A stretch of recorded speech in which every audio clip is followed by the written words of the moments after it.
राज्य बीजेपी सरकार जन विरोधी निष्पत्ति विरुद्ध में बीजेडी जन जागरण युव छात्र समावेश जिलापाल कार्यालय सम्मुख में विक्षोभ।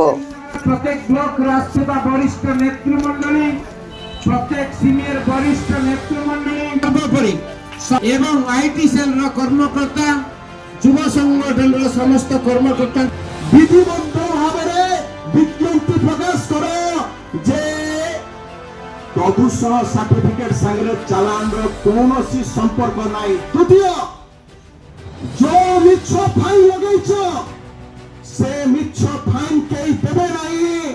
फाइन अमान्य आंदोलन ओडिशा रे व्यापक रूप में आरंभ हो।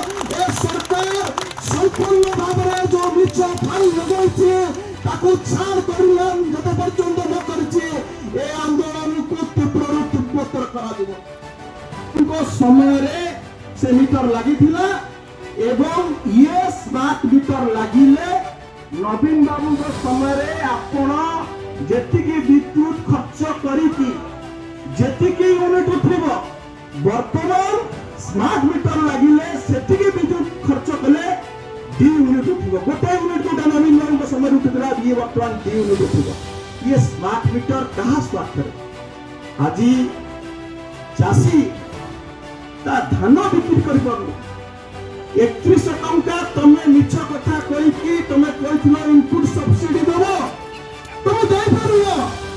वर्तमान ए माने कैबिनेट रे मंजूरी कर देले 6000 कोटी टंकार स्मार्ट मीटर पिरा जीरो का शर्त रे ए प्रश्न आज मैं पचारे को चाहूची कोन सर्वे होईची कोन टेंडर होईची। स्मार्ट मीटर भारत वर्ष रे कोठी लागिनी।